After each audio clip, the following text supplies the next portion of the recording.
Okay, so welcome to the week two. Now we started last class. Is the sound okay? I mean, can anyone tell me that the sound is fine? Yeah, it's fine. Yeah, okay, excellent. Some of you joined this time, this class. So what I did in the meantime, I uploaded the weekly, I think, recap videos every week. It is the name is like um, clarification of contents or something. So it's from I think during the COVID time, another lecturer prepared all the descriptions of most of the topics, and every week it's already there. So you can also explore that. Plus, definitely we'll go through the regular lecture. Now um, we start doing the thing today. So this week is I would say that this is the most fundamental and most important topic for database, the concept and everything we should go through slowly. There are there are four slides covering entity relationship plus extended entity relationship. I'd like to go through really slowly. Some of you are advanced or semi-advanced. You can actually explore the materials and you can ask questions during the class. And regarding the tutorial, we have a tutorial from 7, plus we have a tutorial tomorrow from 5. But for tomorrow, I would start roughly at 5:30. So apology for that. Extremely sorry for that. So Thursday it would be kind of 30 minutes, kind of 5:30 to start, and then we'll be finishing by 7:30, and then the next one is 7:30 to only for Thursday. But Wednesday is fine. This is the exact time. Um, I'll also post that into the Moodle. Now, sorry for that kind of adjustment. Um, okay, now coming back to this thing that we have a problem, for example, and then we try to do the ER modeling, entity relationship modeling. That is our main focus at this stage. So in general, when we can make the ER design entity relationship diagram, then we can go for the coding straight away to the coding. All right. So that coding should go through that the logical model, I mean, and the relational DBMS. Of course, these two phase, the design and implementation is almost embedded together, but the analysis is the main thing. And today we'll see that from the ER model, how to do that step, how to go to the design step in which we can understand that what are the entities or tables and what are the attributes. Everything will be clarified using different scenarios and examples. So, um, I mean, one of the way I can say that if someone can look at more examples, then the concept would be clear. That's the only way we can go forward in this particular phase by looking at different examples. The AI tools really help in this regard. And now, in the previous lecture, we discussed um, basically four types of database model: um, the hierarchical model, the object-oriented model, the network model, and the relational database model. Our class, the complete course is about the relational database model. And we also talked about the data integrity. Um, so that's also another thing. I think mainly we discussed about referential integrity. There are three types of referential integrity model, um, which has the option to do the cascading, right? To do the nullifying thing, um, and so on. So, and probably if someone can do the SQL coding, then there is an option to enable that. That we'll see, I think, when we'll start the SQL programming. But before that, we have that concept that the admin can set that policy, what he can do. Either he can restrict, he can do the cascading, or he can do the nullifying thing. Okay. Okay. So this is a 2-hour session. So from 5 to 7, I'll give a break in the middle. And okay. I'm just seeing some of the comments from the chat.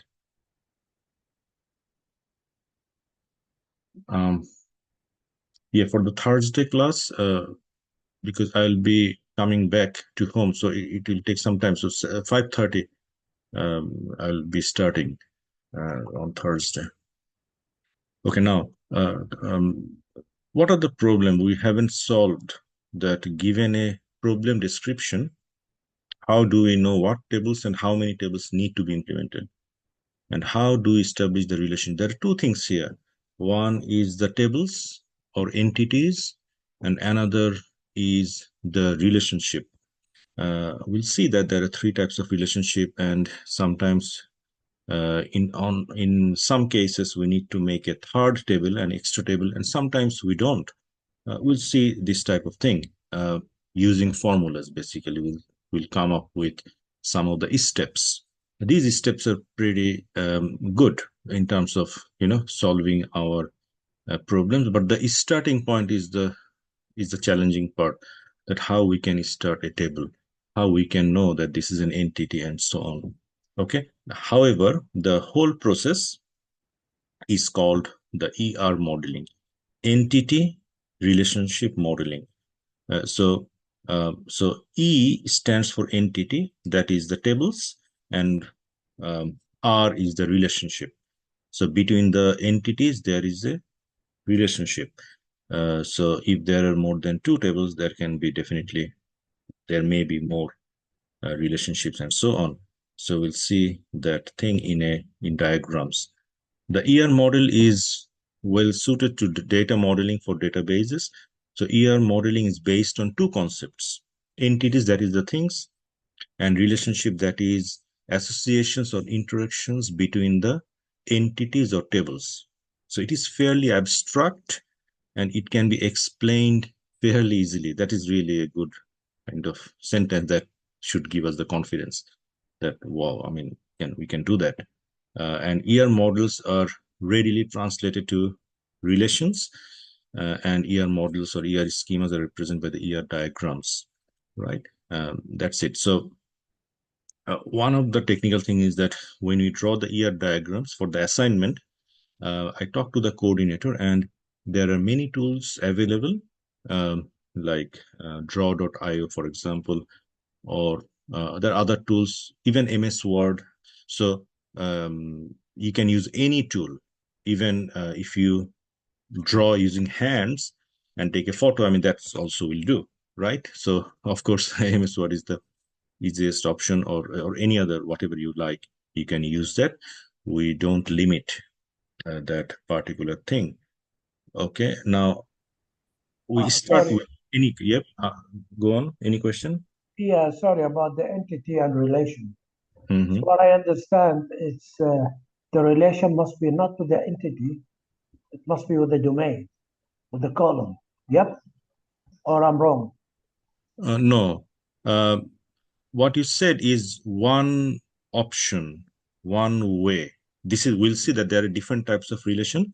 One of the relation is that you put a key of one entity into another entity, that you just said, right? Table to table. Within a table, correct.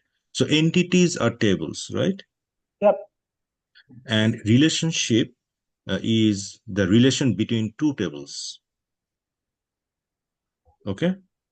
Again. So, Okay. and how to do that relation, that we'll see.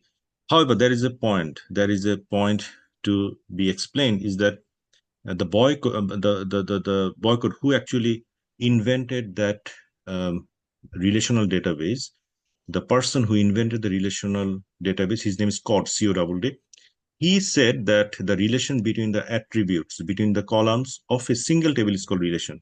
That was his definition, right? But in general, we'll see that between different tables, there's the relations. Okay. Now, Thank you. entity is a basic subject matter, for example. So we'll see that usually an object or event in the real world like an employee, a subject, account, video, receipt, public holiday. I mean, that can be a separate kind of entity. There is a separate entity, right? So employee is an entity, or you can say employee is a table, subject is an entity, table or table, account is an entity or table, and it is represented by a box, by a rectangular box. Now, what is attributes? What are the attributes? So attributes are different columns, we can say, or the column headers, right? So each entity is associated with a set of attributes that describe it. So these are the, I mean, in different way we can say qualities, right? Characteristics or attributes, right? Attributes is the standard name. So and technically like the columns of a table. For example, in a chain of video shops, an employee has a name, address, age, and salary, right?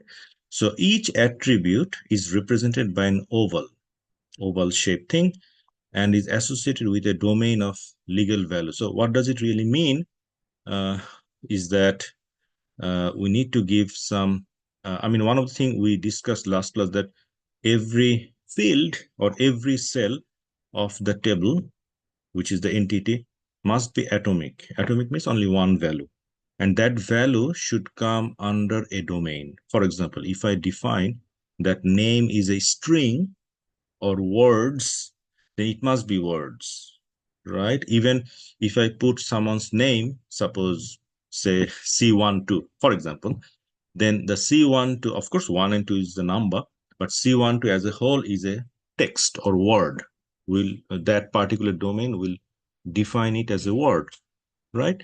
Address, again, it's a collection of letters and numbers.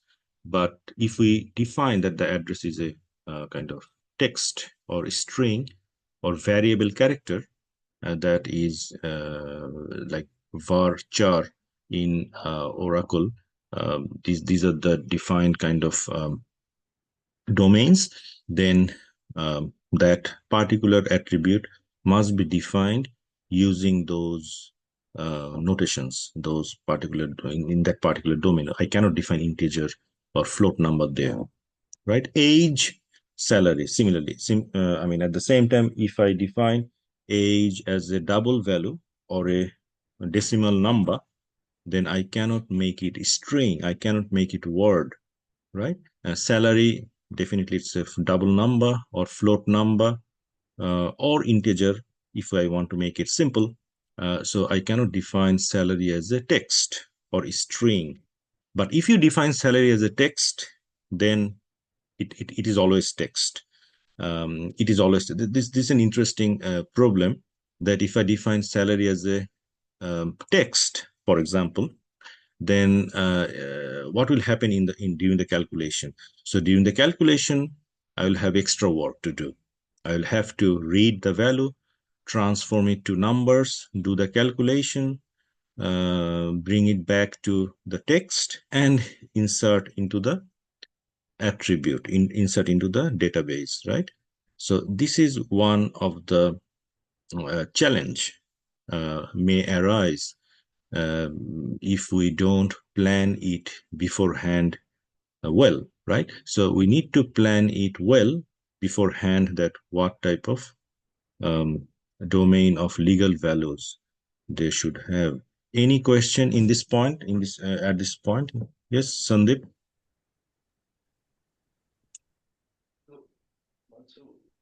Yes, do you want to ask any question? Can you hear me now? Yes, I can. Beautiful. So, I mean, what sort of information can we save? I mean, I'm thinking about, like, can we save the pictures or the Yes, photos? Yeah. And correct. Yeah. so any kind of information you can save, like the type of the information, not kind, but type of information. What do you mean by that? I mean, the types are like a date time is a type, or string is a type, Yep. or numeric is a type. So, or there is any kind of type which you can't save in Okay. the database. Yeah, I mean, in case of, I mean, for example, blob, B-L-O-B, is Okay. one of the popular data types that is used for any object data. Like, for example, image is an object data, for example, right? Yep. There's an option. Of course, they're always coming up with new ideas. I mean, those softwares, new versions, right? So Blob is very good, popular one. Now, if you want to add some extra information, for example, like in a kind of metadata, what you can do, we actually do some extra attributes into the entity. So to keep more data, right? So that's one option. Okay. Nicole? Yeah, quick question. With salary, Mhm. what's the type for if you have a combination of letters and numbers? Or is there a type No, that accepts a both? fixed type. No, we can't do that. So one attribute is atomic, right? Atomic, and all database software, they just allow only one type to be inserted, right? So if I put text, it is always text, that particular attribute, or string. So a fix only, we can take only one. Okay, I mean more like if a salary ID is a combination of letters and numbers, so that wouldn't be acceptable. No. Like my salary number at work is a combination of letters and numbers. So how would that be captured in the database? Oh, Right. just as a string. Oh, as a string. As a string, correct. Okay, var cool. Thank character. you. So in case, yeah, so I think that's it. We'll see more on that, right? I just want to proceed with that. Now, one of the thing here, of course, we'll come to that point, but the age, for example, we'll see that. I mean, I'd like to say one thing, that sometimes we can put some derived attribute, for example. Derived attributes are auto-calculated. It is calculated automatically, for example. So if we have another field like a date of birth, then we can keep an extra attribute, age, as a double number, and based on the data type, when I insert a data, the database, I mean, of course, in the SQL level, we can do the program that, okay, from the timestamp at present, just do the subtraction and get the value and insert into the age. So you don't need to really put any value when you insert a new employee into the database, right? We'll see that this type of attribute. However, it's a really important question that if we want to put a mix of data, for example, the address, it is definitely a combination of letters and numbers. In general, in that case, we define it as a var character or varchar or string text, whatever is available in the corresponding database, right? So this is the safe option. And if we want to extract the postcode, today's lab, actually, there is something, it's a kind of extra information. If you want to extract it, then we derive the string, then we do some kind of string extraction kind of function in which we can separate all the the words within a string. Then we can know that, okay, the first one is the address, second one is the suburb, third one is the postcode, right? And we can put into corresponding field, or we can print out. Okay, so this is how it works. Now, a particular entity or instance of an entity has a value for each of its attributes. Thus, an employee entity might have name Fred, address Clayton, and so on. These values are not the entity itself, but they do identify the entity. They are the values that can correspond to one item in the real world. Now, the first thing is the primary key attribute, which uniquely identifies an entity. So that is the primary key attribute, and that must be not null. So there must be value of that, and you will uniquely identify each entity, right? Each rows. And that primary key attribute is indicated by underlining. So in this particular example, name is, of course, this is not a practical thing. In practice, more than two people can have the same name, but suppose we put name as a primary key, which means that in this particular table, name would be always unique. We cannot have same name for two tuples. Tuples means each row, right? Okay, now, some of you, I know that you started from the very beginning level. So to I mean, do you have any question for those who really started from the very beginning level? Anyone have any question up to this point? I think it's fine, right? All these are basic. So quickly, some of the different types of attributes. So atomic, I use this word, or simple attributes. So just one thing, right? Every cell value is a simple or a single value. It can be string, it can be number, it can be Boolean, whatever, but one single value. Composite attributes. This is an interesting thing because that's a kind of abstract idea. We have you can put an address in which it must be string, that this is the address you can put using comma even. However, if we want to extract that, and if we can't really extract that, I mean, that's full stop, and we can't really extract that unless we do some additional coding while we extract the data.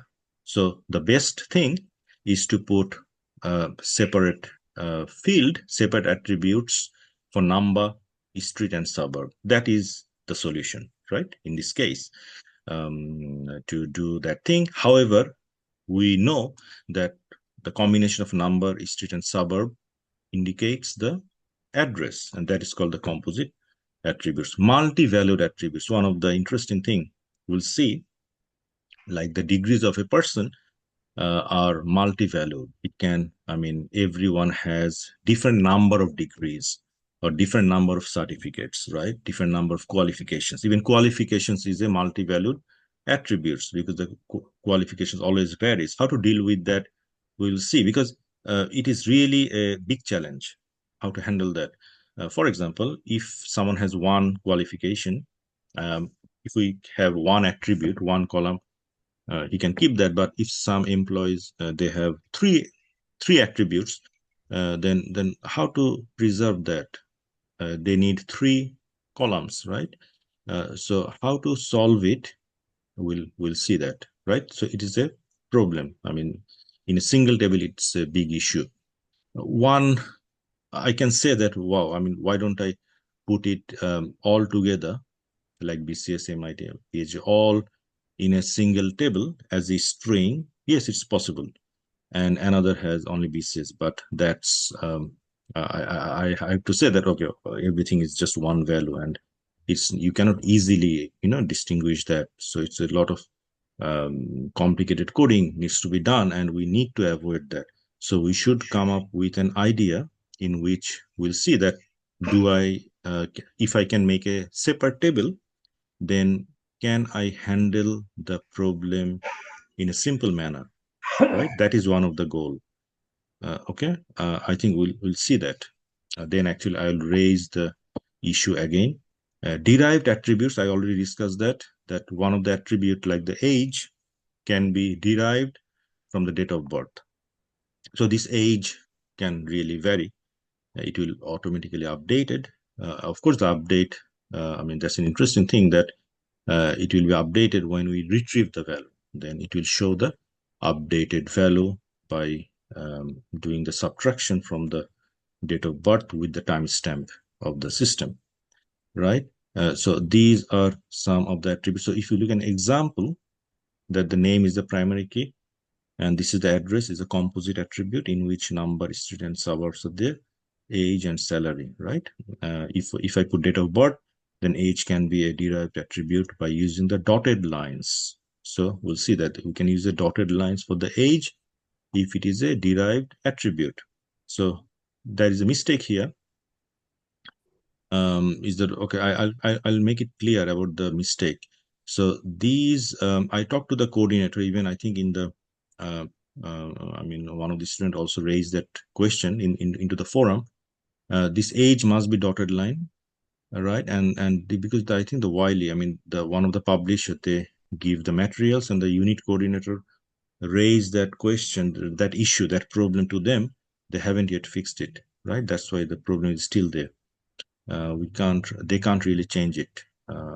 This is what I heard from the coordinator. Okay, so the age is the derived attribute coming from the date of birth, and ID is the primary key. And here we see that name, actor, number is the primary key, and studio for the film, right? Who can explain quickly why actors, it is the multi-valued? I think it's a very simple answer. Many right? actors. Many actors are there. So, I mean, sometimes 2, 3, 4, it varies. So, should I keep it in a single table? I mean, it's a big question. We'll see that solution very soon. Okay, so double oval is the multi-valued attribute.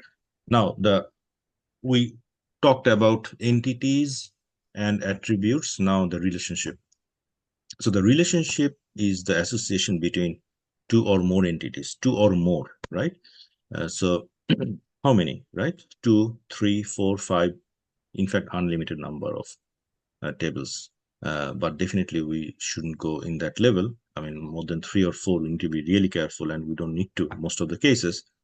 However, the entity, they are related, and this entity has one primary key and attributes. That can be many. We see that there are total 3 attributes, and one of them is the primary key. So the relationship is the name.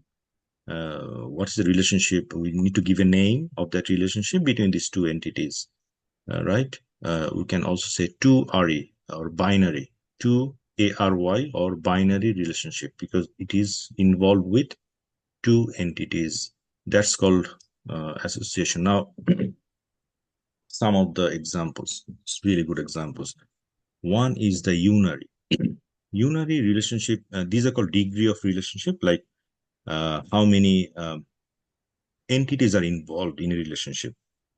The first one is really an interesting one, that the subject, right? Subject, and we see that every subject has a prerequisite subject, right? Prerequisite subjects, right? It can be plural. For example, one of the subject can have only one prerequisite, or one of the subject can have more than one prerequisites.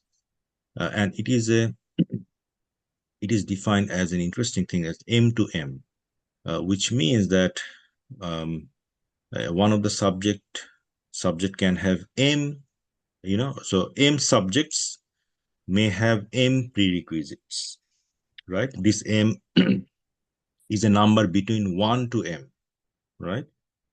So we can say that different types of combinations can happen. Like one of the subject can have 3 prerequisites, right? And so on. And also in other way, that one subject can be prerequisite for many subjects. That's why M to M came, right? I'm repeating again. So one of the subject can have multiple prerequisites, or one of the subject is the prerequisite for multiple subjects, right? So that's why M to M came. And how to solve it, we need a third table, but we'll see that when we derive the formula. But at this stage, we need to understand what does it really mean. We'll see more refined definition when we put the cardinality. We'll see a point very soon. Okay, now binary, when 2 entity sets are linked, that is the mostly used kind of thing. And the first one was recursive. Recursive means it is onto the same kind of thing, right?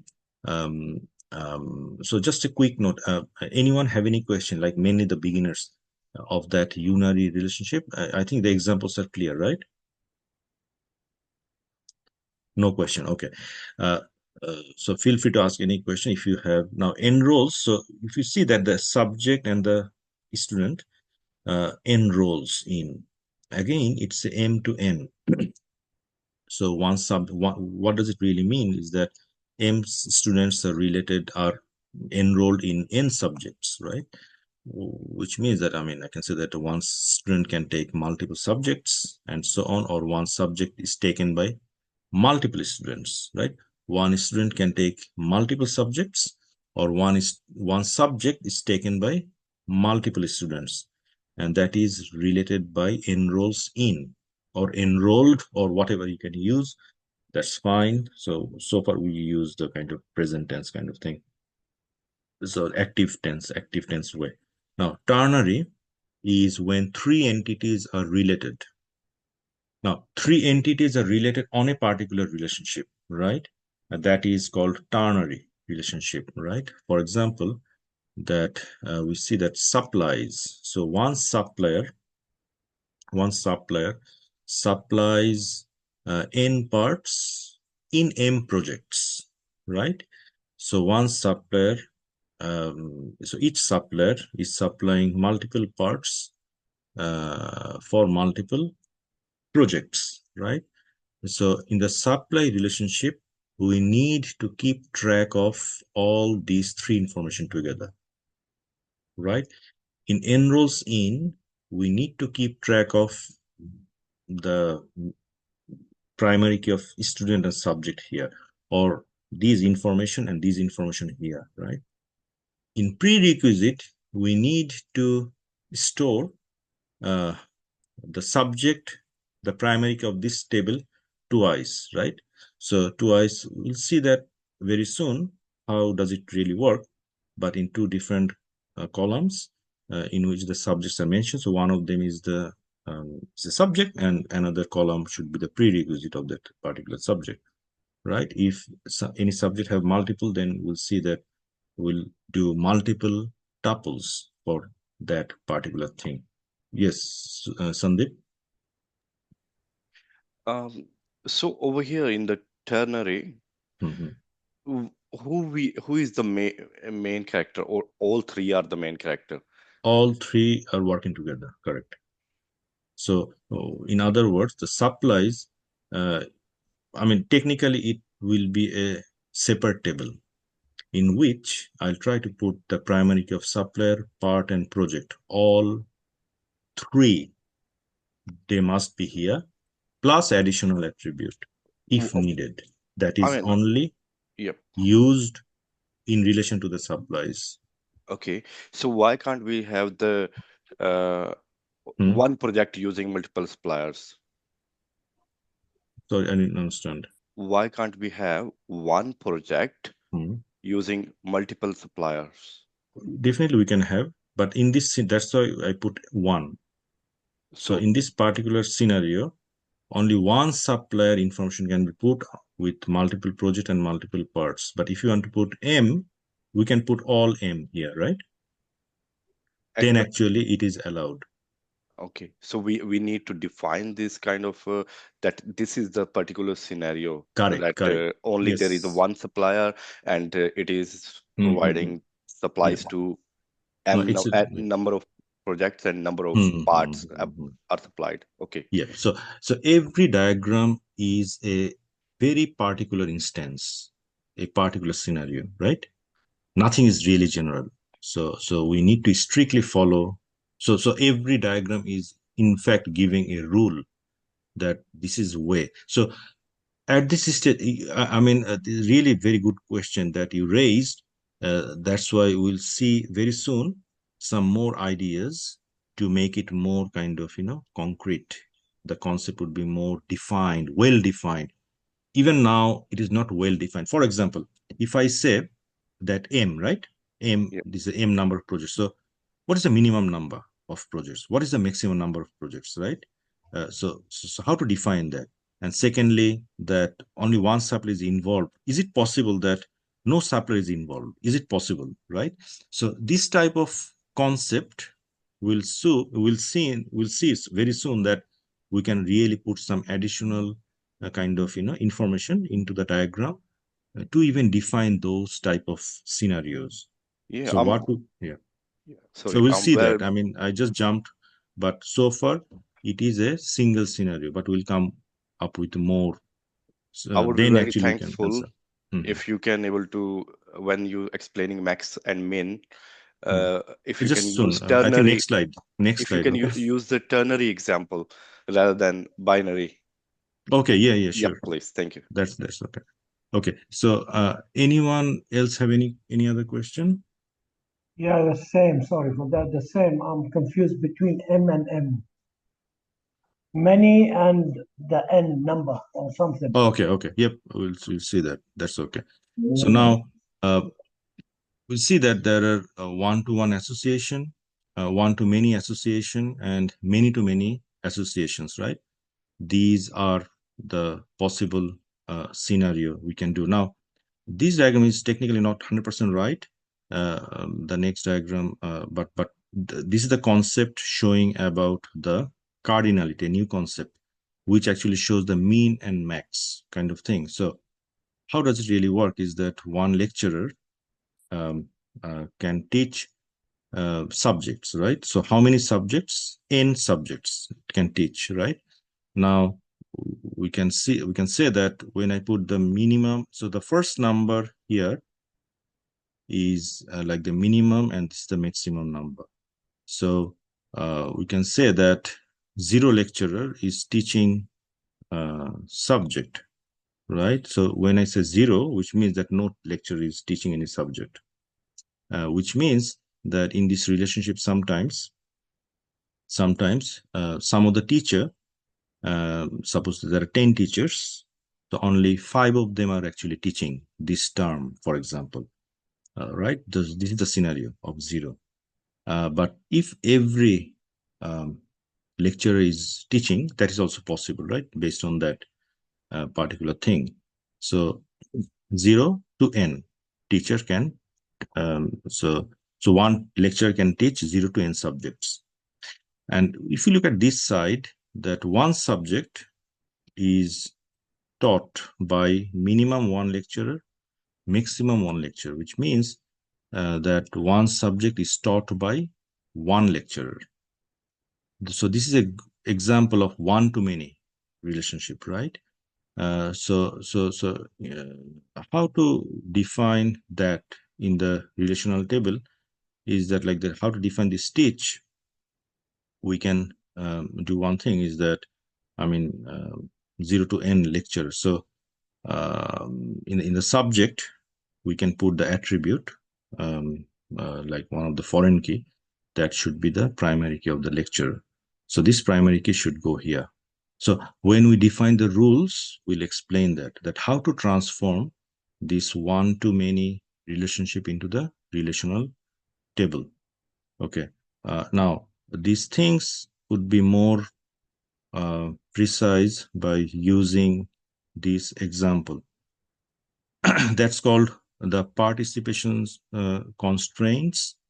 So there are 2 types of participation possible. One is the total participation, in which in the relationship side, when the connections are there, then this entity is involved in that particular relationship in what way?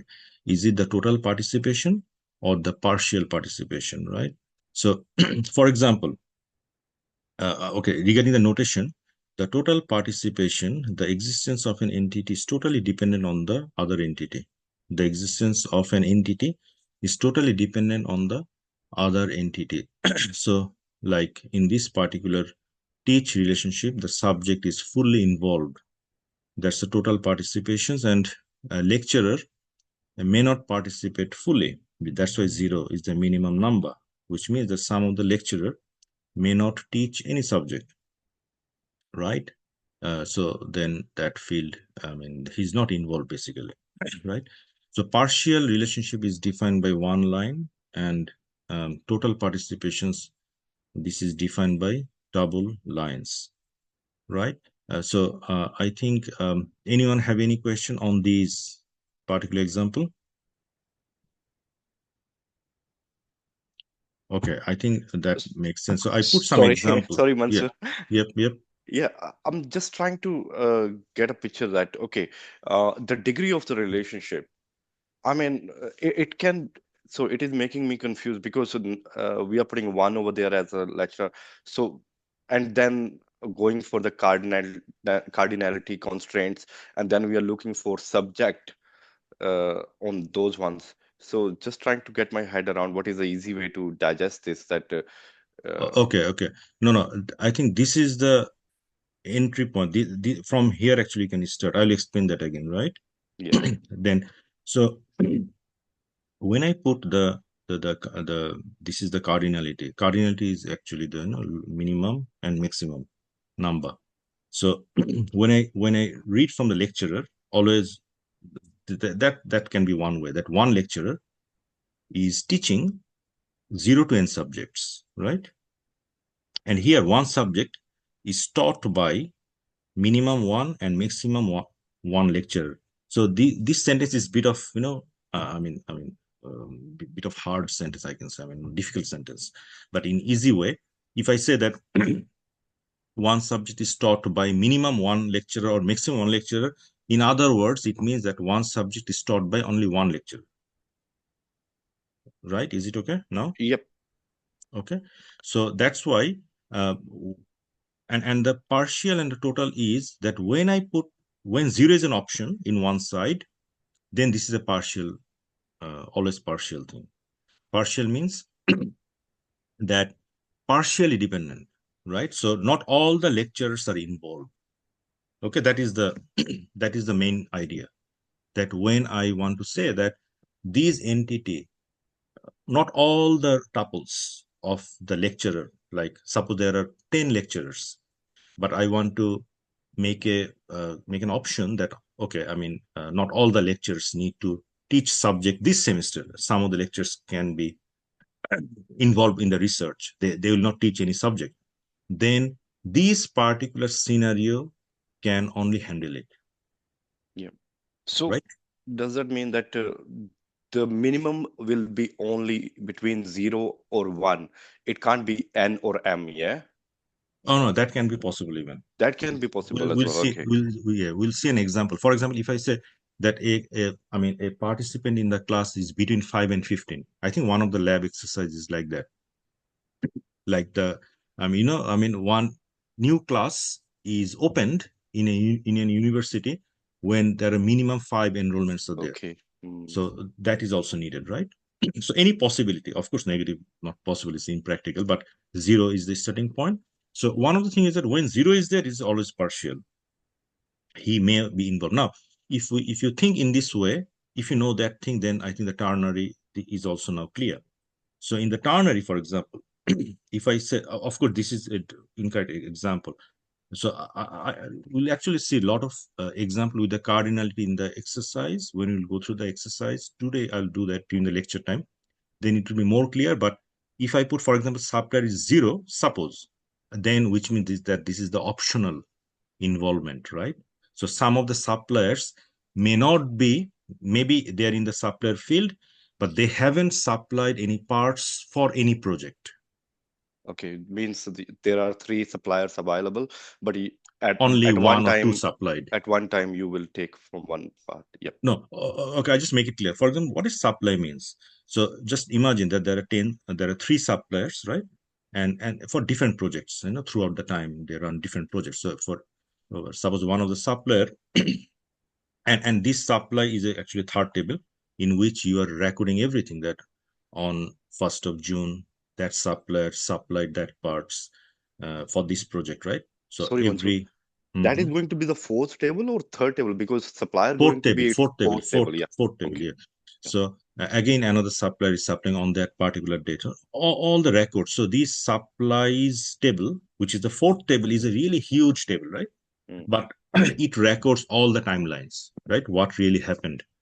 But this is a really interesting part, that the supplier part and project is almost kind of static. Their size will not grow most often.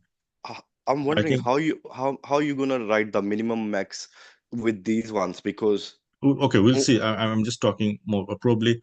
The examples will be there soon, pretty soon. So then actually we'll see it. But I'm just giving a clear idea here that why 0. If 0 happens, for example, the minimum is 0, then this can be absent in this particular supply information, right? Yep. Okay, so that's so far. But the minimum maximum that we'll see in other examples pretty much soon.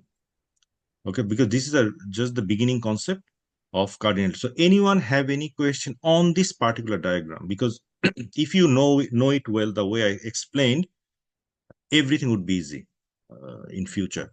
Anyone have any question on this particular diagram? Now, don't look at this diagram. Look at this one, right? This is explaining another concept. like just showing min and max, because it must be single line, it must be double line, because minimum is 1, right? So that is the correct version. Anyone have any question on this diagram? Okay, no one. So everyone is clear on that. So sometimes using AI tool, you can try to ask examples. So if you want to make it more clarifications, right? I would strongly suggest everyone to do that. With some examples, you can experiment to get the ideas, what's really working here. Now, look at this example. Student has 3 attributes. ID is the primary key, and enrolls in subject, right? M to N, it makes sense because one student can enroll in multiple subjects. Of course, we can make, minimum, max in next examples, but this is just the attribute. It is showing that this subject is an entity in which there are 2 attributes. Student is an entity in which there are 3 attributes. Enrolls in is a M to N relationship in which this primary key and this primary key means the primary key of student, which is the student ID, and the primary key of the subject table, which is the code, they should go together as the 2 attributes, and they work together as an attribute, as a primary key, plus additional attribute you can put, and that additional attribute is the result.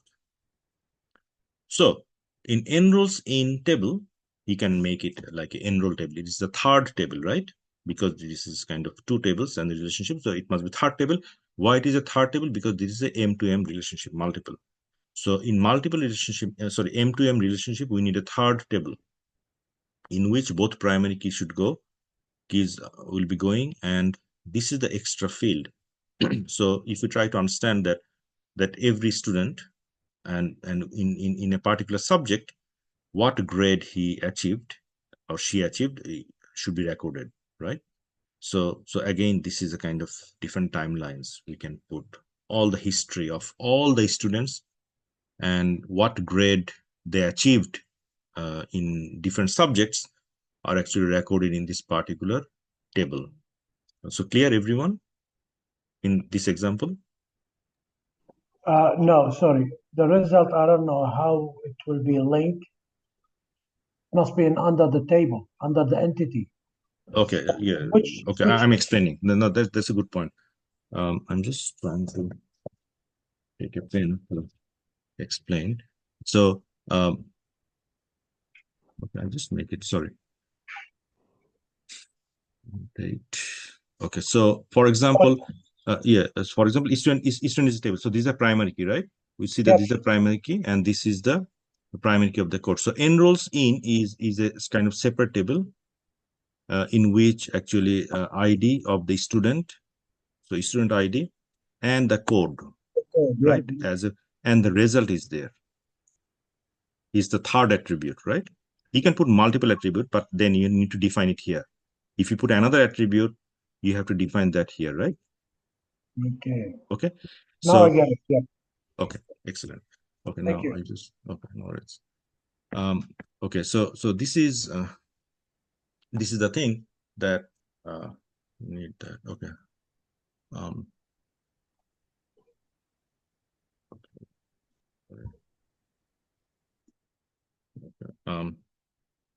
Now, so I think this one is, sorry, I'm just clear all. There must be something. Okay. So this one is another really interesting example, right? This PowerPoint slide, I mean, this first PowerPoint slide, if you have a clear idea, then, the next slide should be easier. Otherwise, always difficult. Now, what is this weak entity? So far, what we have seen that the student, subject, all these entities are kind of independent. So like, for example, what does it really mean? It means that the student table has all the student information, subject has subject information. So they are completely not related. They're related by enroll in, right? So these tables are called a strong entity because they can stand alone, right? Don't think about entities, this one. This is the relationship, right? So I'm talking only about the entities. So this is the strong entities, and weak entity is something which are related to a strong entity.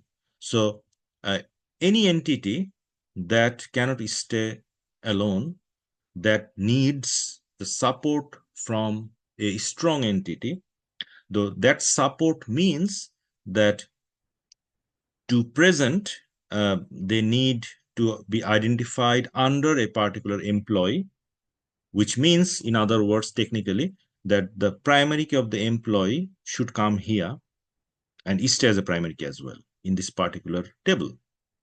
That is called weak entity. So existence depends on the existence of one or more other entities. So it can be multiple even. Primary key partially or totally derived from the owner entity.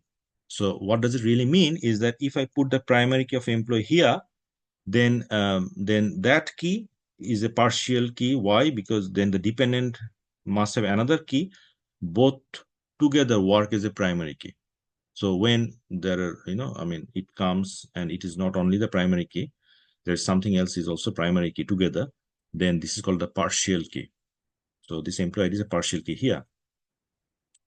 Okay, and in that case, it is the dependent key. Note that both the weak entity and the relationship between the weak entity and owner are represented using the double-lined rectangle or diamond.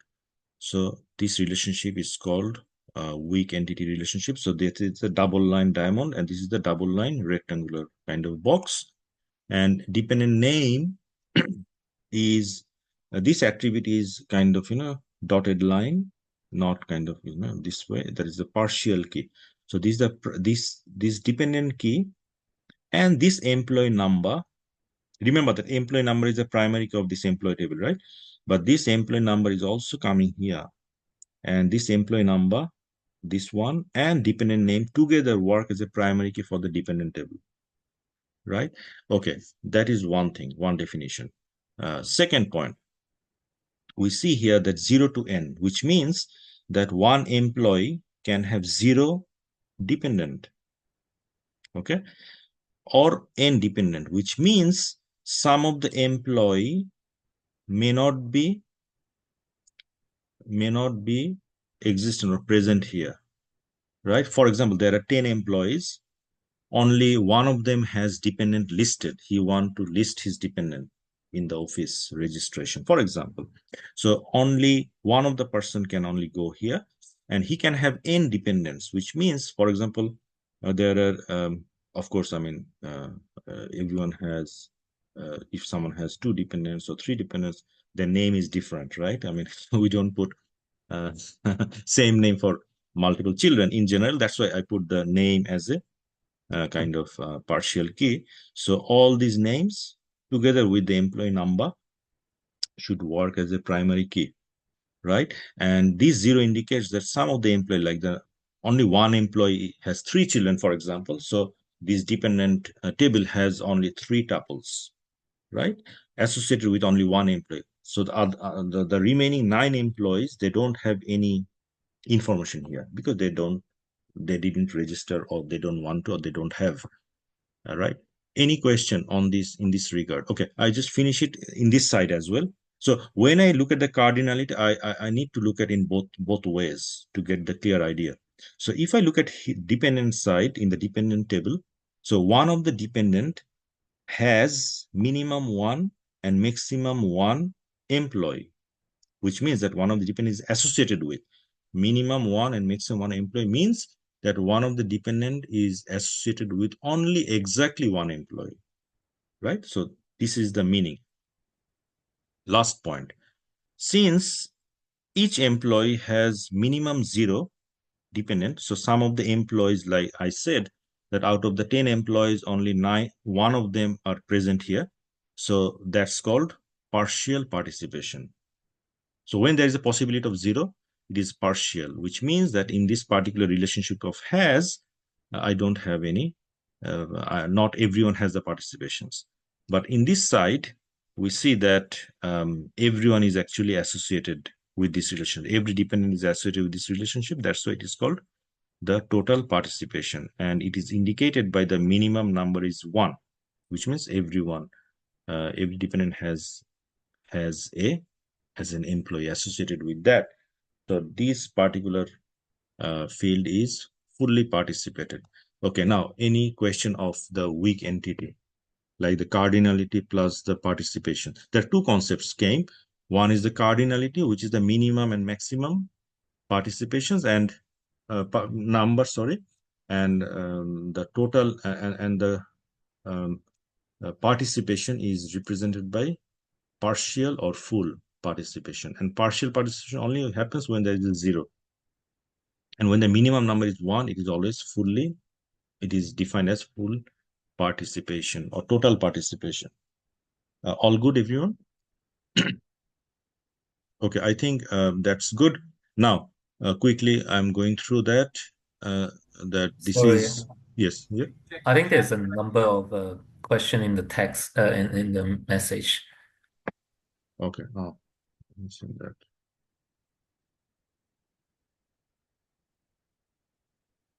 Okay,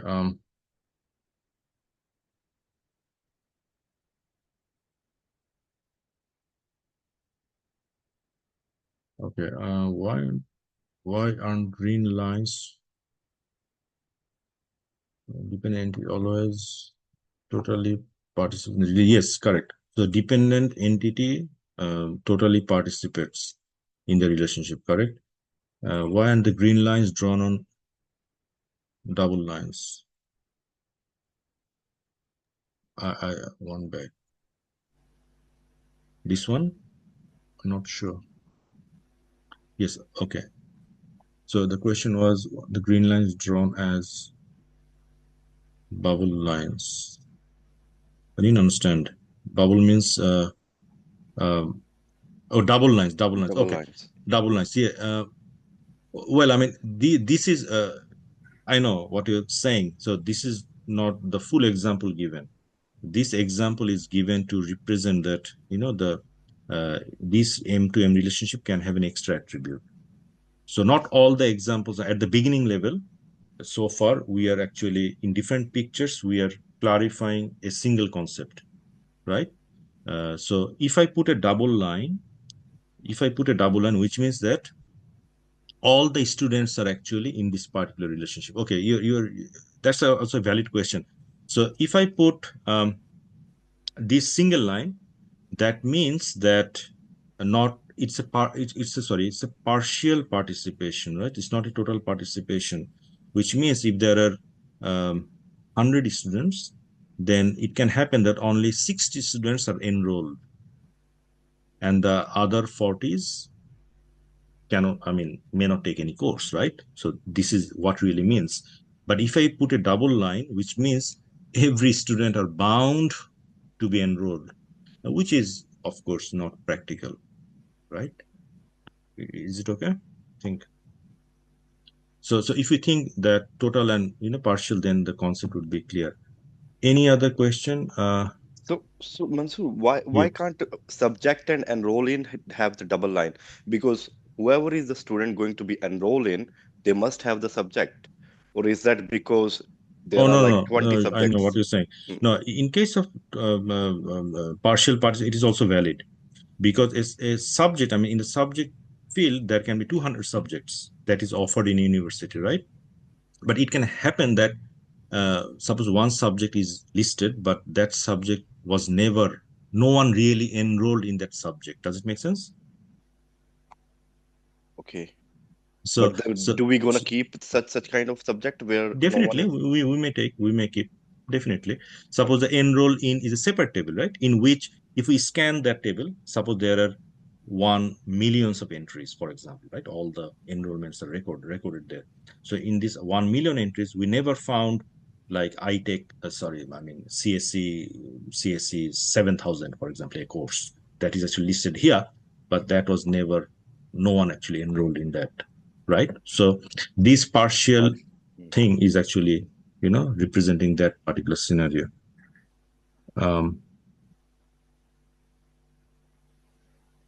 Okay. Yeah, I think we'll see more.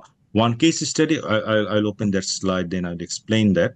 But I want to jump to the next one. There are 3 slides, all the concept, then I'll jump to the exercise. second one is the transformation. So this is, so far we have the basic concept basically. Now I want to jump to this next one, then we'll try to continue that. Then I'll give a break roughly at 6:30 something. Okay. So here.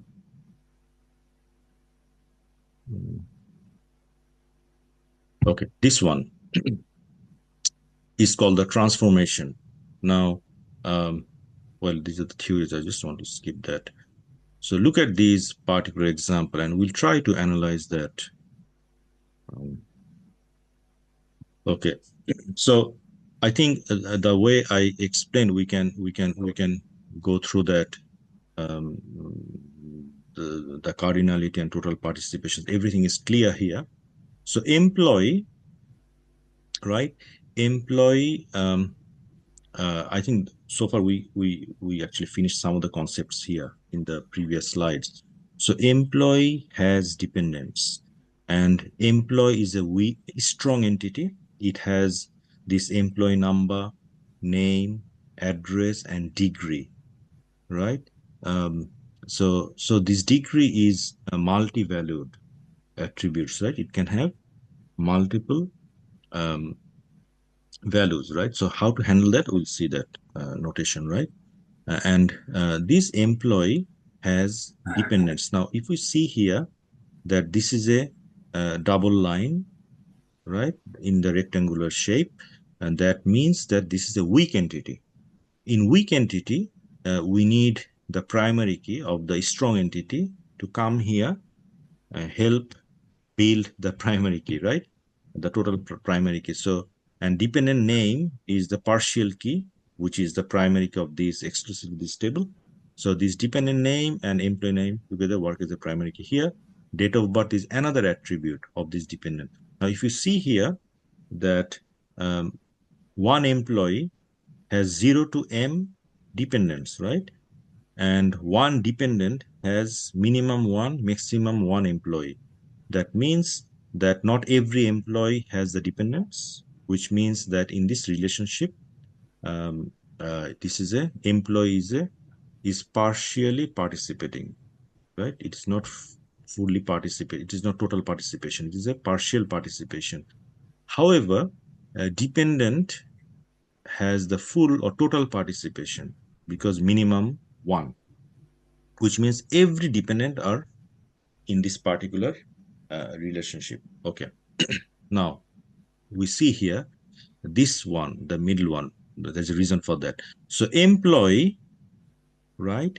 We see that every employee works for minimum 1 and maximum 1 department. That means that every employee is under a particular or under a single department. So you cannot have more than 1 departments in this particular scenario. Does it make sense, everyone? Is it okay? I'm repeating again that every employee has exactly 1. So when these numbers are same, it is a single number basically, right? Minimum 1, maximum 1. So every employee has a department or works for a department. And every department has 1 to many employees, right? So which means that it is a 1 to many relationship. So every department has many kind of staff. Now, since the minimum number is 1, the employee is fully participated. It is a total participation, and it is also a total participation, which means in the works for, I mean, we somehow we need to adjust that relationship. We cannot make a third table, so we'll see that 1 to many. So there is a way to do it. So the the department ID will come here as a primary key, but we'll see that what is the rule in a clear tabular format. But at this stage in the diagram, we need to understand the total participation and partial participation and so on. Now, what is managers? So these relationship is indicating the manager. So definitely out of the 2,000 employees, only few of them are the managers of a department, right? So that is actually indicated by that relationship. So this managers is defining a relationship to explain who are the managers of the department, right? So we see here that one employee is associated with 0 or 1 department as a managerial role, which means that some of the employees are not managers. So that is indicated by the 0. And since it is 0, it is the partial participation. And the department, one department is has minimum 1, maximum 1 manager, right? That relationship is saying such thing, right? So one department has minimum 1 and maximum 1 manager. This manager is doing that. Again, this is a 1-to-1. So which means that ideally in the department field, we should have an foreign key, an extra attribute in which these employee ID, which is the employee number, should come here indicating who is the manager. So that attribute can be the title can be manager or manager, employee manager, right? Something like that, which is meaningful, right? This is how we can define this one-to-one relationship.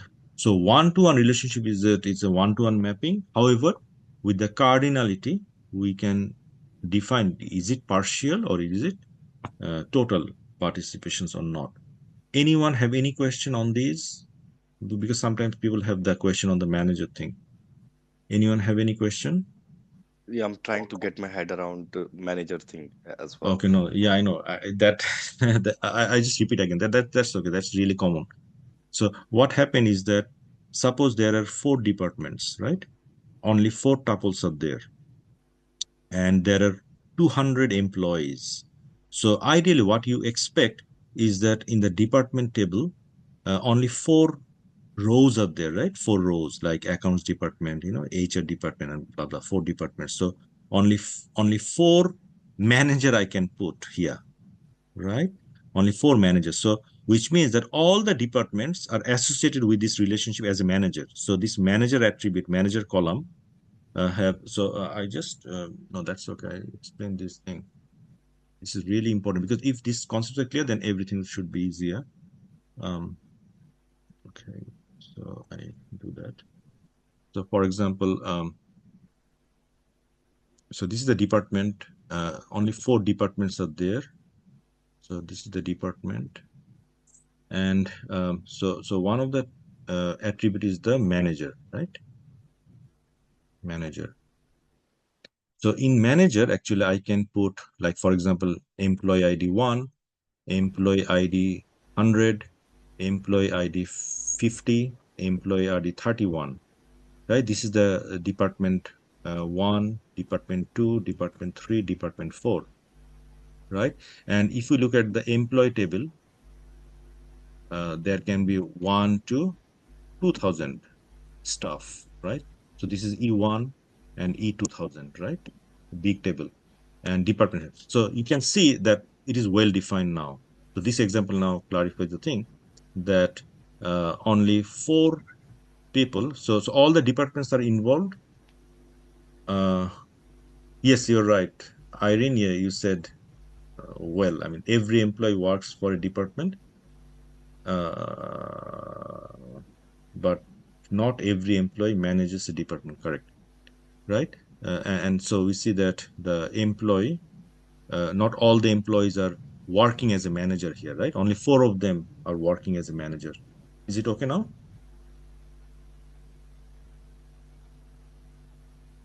It's fine, right? Okay.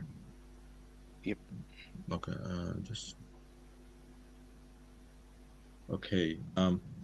So now coming back to the project, next one. So employee. So again, that way I should go. That one employee. So one employee can work on one project, minimum 1 project, and maximum M project, right? So it is undefined. What is the value of M at this stage? So works on is a relationship. I didn't say table, right? It will be a separate table or it cannot be separate table. For example, the previous example for the manager, I didn't make a 3rd table. I put an additional column, right? But sometimes we need a third table when this is M to M relationship. Then definitely we need a, yes, correct. So this is a good thing. Okay, so one employee, right, can work in minimum one project or maximum M project, and one project is worked by, I mean, the workers are actually minimum one. So every project has minimum one employee, right, who are working until M. So since this is M, both side M, it is an M to M relationship. And since the minimum cardinality is one,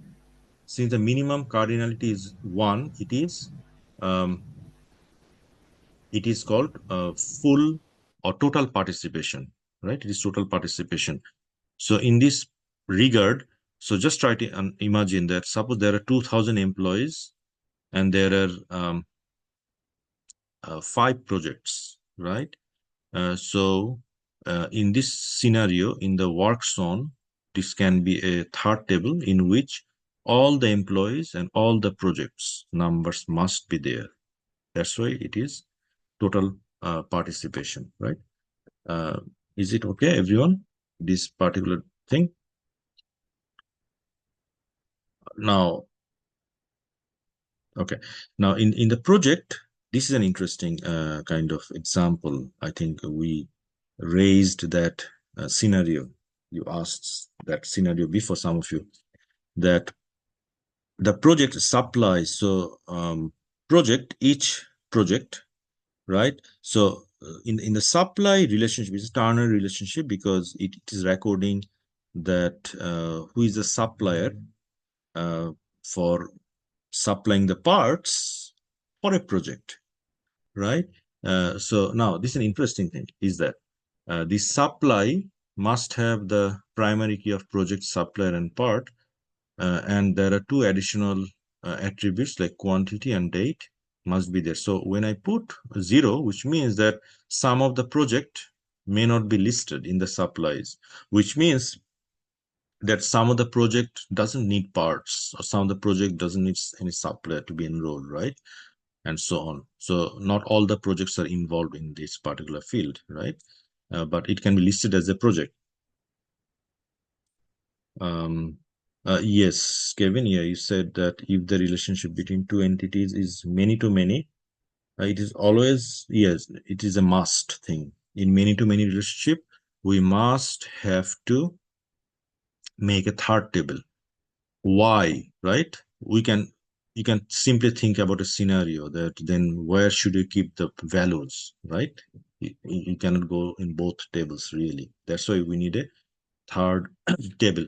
So if you do it, then the problem is that there will be a lot of repetitions, there are a lot of null values, other problems, that the data anomalies will start to happen, right? Really, that's a good question. That's why we need a third table. In case of M to M,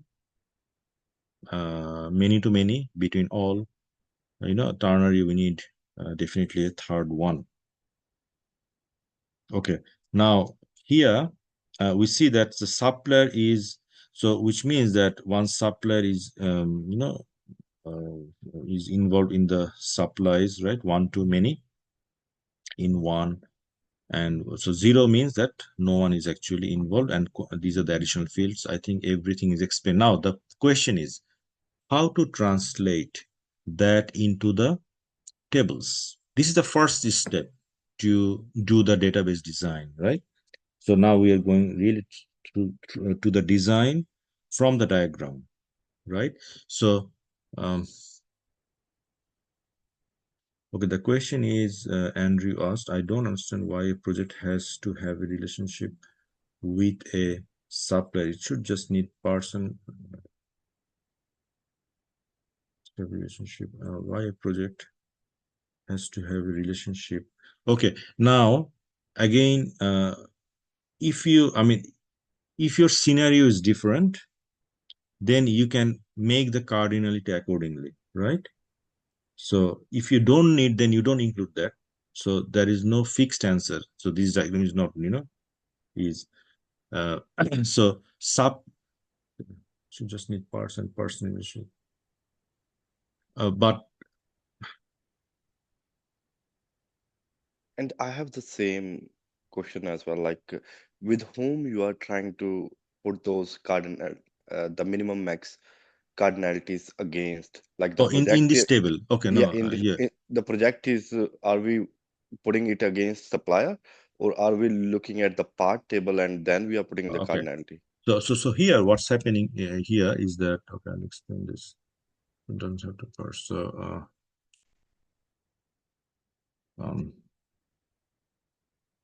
okay, so there's the supply, just writing there's a supply, right? So there are three primary keys. One is the supplier ID, parts ID, for example, and the project ID, right?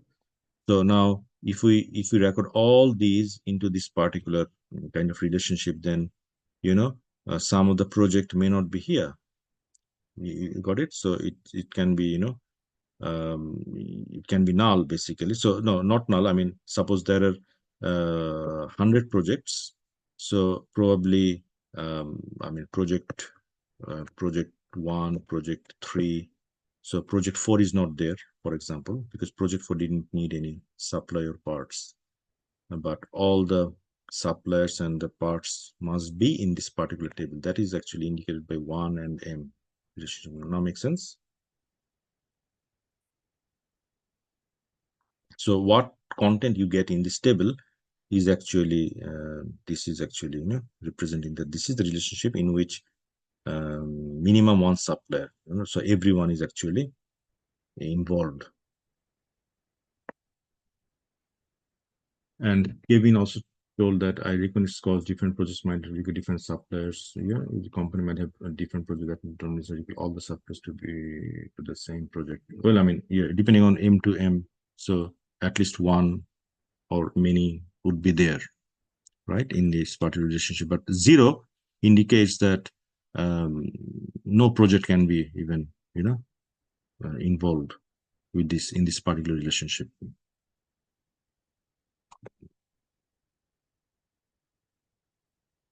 Okay.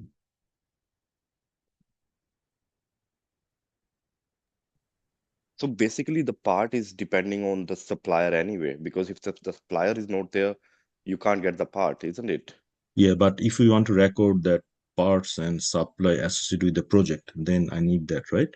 Yeah, I understand that. Okay, Mhm. like maybe every project might Mm. not need the supplier, but every Mm. supplier is there to provide something to the project, and that is a part. So Mm. part and suppliers are both have the same kind of interaction with the project and giving those minimum and maximum. That's why the Mhm. maximum and minimum are same for the supplier and part for the project, because the project is the main entity over there rather than the No, there supplier is and no part. main entity. All are Same. participating, right? Okay. Only project is partially participated, right? There may be parts in storage. Okay, I mean, we can talk many things, but in this particular context, so it's a if I for example make it like 1, if I make it total participation, then we need to associate every supply and parts with a project. But when I make it relaxed, then not everyone is associated with all the projects. Make sense, no? Hmm. Okay, so you can think, I mean, I'll not give the solution. You can think that suppose if it is total, but if it is partial, what can happen? You can think in the same way, right? If all are partial, then what can happen, right?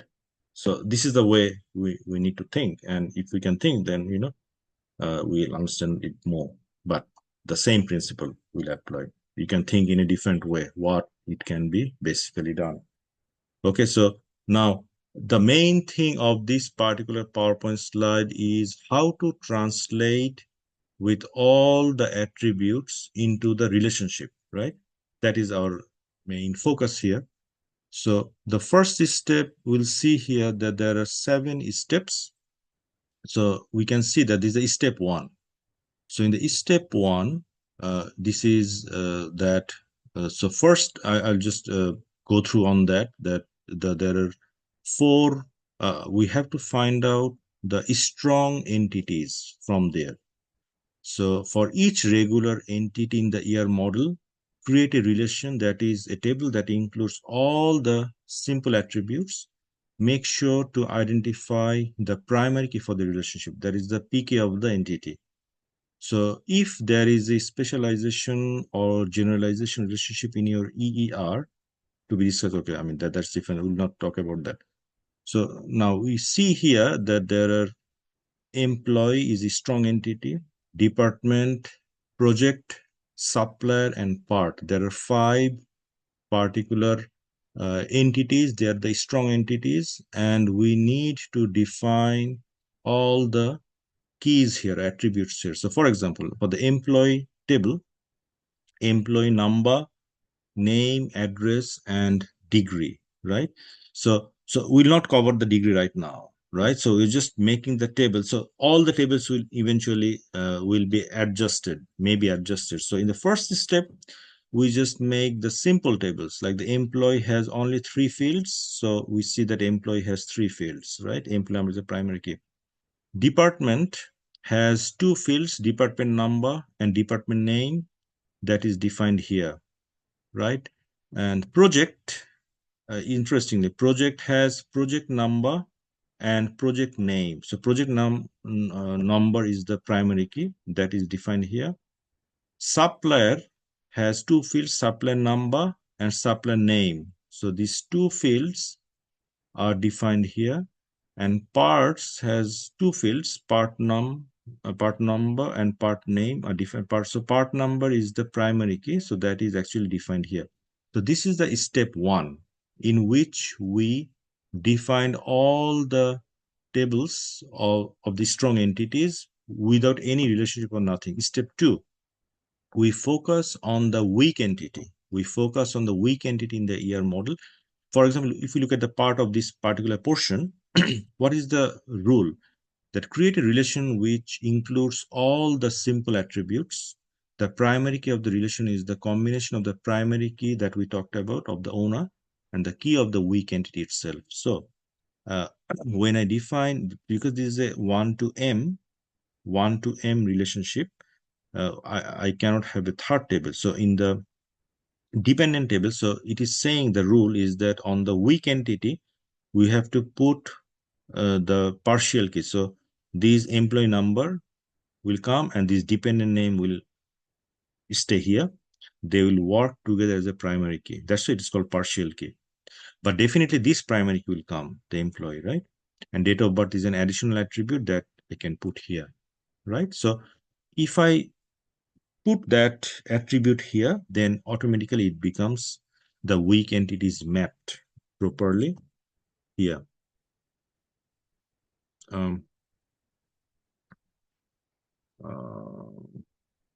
Okay. So any question on that?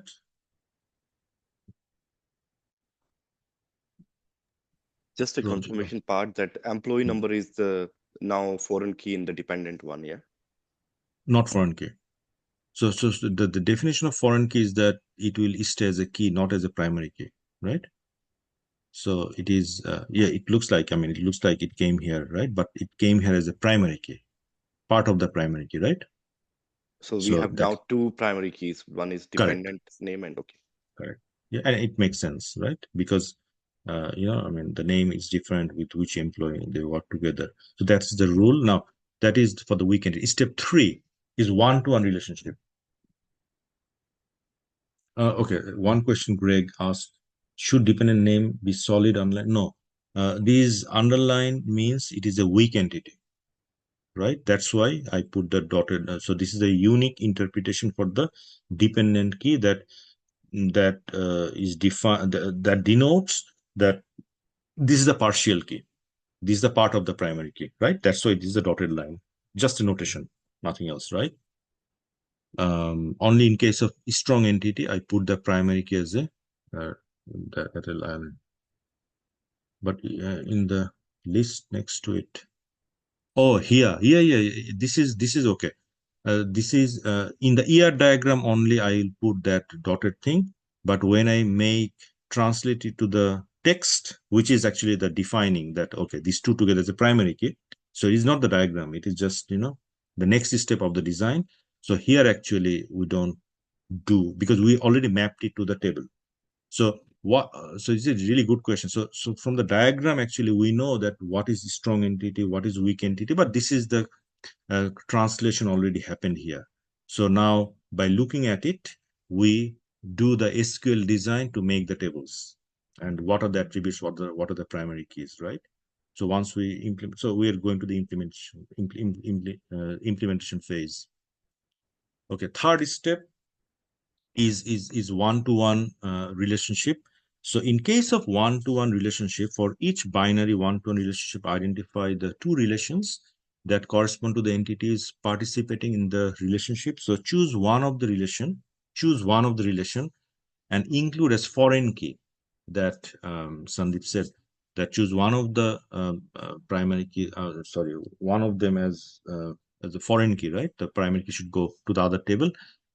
Usually one with the total participation. So usually one with the total participation. So choose one of the relation and include as foreign key the primary key of the other relationship, right? For example, here, so the department and this is the manager, right?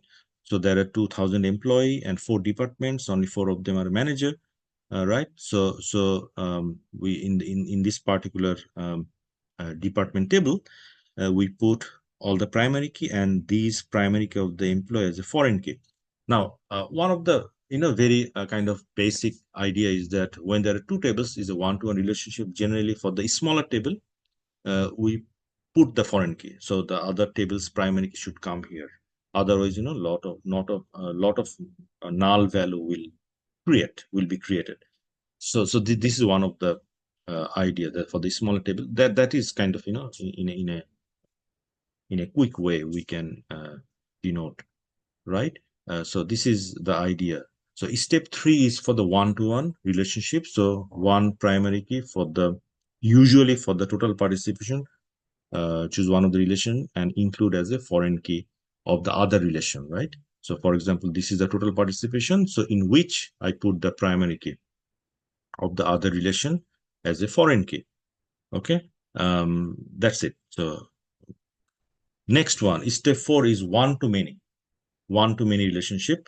In case of one-to-many relationship, for each one-to-many relationship, it represents the participating entity at n side of the relationship included as a foreign key that holds the n side, the primary key of the other side that holds the one side, which means that we can see that employee is many, right? Employee is many. So in the many side, which is the employee table, we put the foreign key, which is the primary key of the other entity. So definitely it makes sense, because this is the big table, this is the small table. So I need to, sorry, not this, this is the, sorry, my mistake. So one-to-many. So every employee is associated with a department. So that's why I need to put it there. What will happen if I do the other way? Right? If you can think it, you'll find that it's not possible basically to include all the employees here in the department side. Nicole, do you have any question? Yeah, just a quick question on the previous slide, please. Yep. Slide 6. So when you included employee number as a foreign key in department, is it on purpose that you added MNGR in front of it, not just employee number? So yeah, I know what it is. No, you can put employee number as well. Anything. Okay, so as you would, long as, because this is the same okay, of this. so okay, cool. So you can just put employee number with italics to indicate it's foreign, but you don't need to create a new one. Okay, thank you. But we try to put an attribute which is meaningful in this particular relationship. Just to right? explain that it's come Just from to somewhere else. correct, Okay, yeah, thank you. Okay, now here is that so I said here that this is a rule, but I think I asked you to think about what will happen if I do the other way, right? Like this department ID should come there in the M side or inside, as a foreign key. But if I do the other way around, what problem can happen? Definitely, you can't accommodate all the 2,000 employees under the departments, right? You need separate columns, right? Which is not a relational table. We are violating the first principle of the relational table, that right? So that's the problem. That's why we need to do that. Okay. So I think step 4 is 1 to n. So we covered 4 steps. First step was all the strong entity, no relationship has been done. Step 2 is the weak entity kind of thing. So the primary key of the foreign key, so the primary key of the strong entity should come to the weak entity as a partial key. Step 3 is 1-to-1 relationship. So in general, the total participation side go as a foreign key there, and 1-to-n relationship, generally the primary key of one side should go to the n side as a foreign key. Now, step 5, we already discussed that. It is the M2M relationship. So suppose employee works in multiple projects and one project is maintained by multiple employees, work by multiple employees. In that case, we need a third table. This is really an important thing. We need a third table in which the primary key of both tables come together kind of as a partial key. So they work together as a primary keys. Plus, we can put extra field here. Suppose we need that. I mean, if we put extra field like hours, then actually we can put an attribute here, hours, right? Which means that works on indicates that which employee works on which project for how many hours, right? We can put more information if needed, right? I mean, just an additional note. Okay, so what's the bottom line? That for the M2M, many to many, we need a third table in which the primary key of both tables should come. Any question on step 5? Anyone? Sorry, Mansoor, why it is not M to N? Why it is now M and M? Okay, I could say M to no, I mean both are same. Okay. Okay, Some textbook always say M to M. You know, M to N all are same. okay. Any other? I think all good. Okay, now step 6. M equal to N equal to many. Yeah, good. Okay. Now, step 6 is multi-valued attribute. That is one of the interesting thing is that suppose employee had degree, and when we made the employee table, you know, we didn't put the degree here, right? So for the multi-valued attribute, create a new relation that includes the multi-valued attribute and the primary key of the entity where the multi-valued attribute is attached. So we make a name of the relationship that is a meaningful name, and employee number, this primary key should come, and this degree as a partial key, right? So what will happen? Suppose employee number 1 has 3 degrees. So in this E degree, he has 3 tuples, 3 rows. Employee number 2 has 1 degree. So that's the 4th row, right? 1 row. Employee number 3 has 2 degree, 2 additional rows for employee number 2. Does it make sense, everyone? So this is how actually we can grow that particular table, and it is keeping track of, you know, all the degrees associated with employees, and we can really manage multiple degrees for a particular stuff. And if a employee, you know, I mean, you don't need to, if an employee doesn't have any degree, you don't need to record that, right?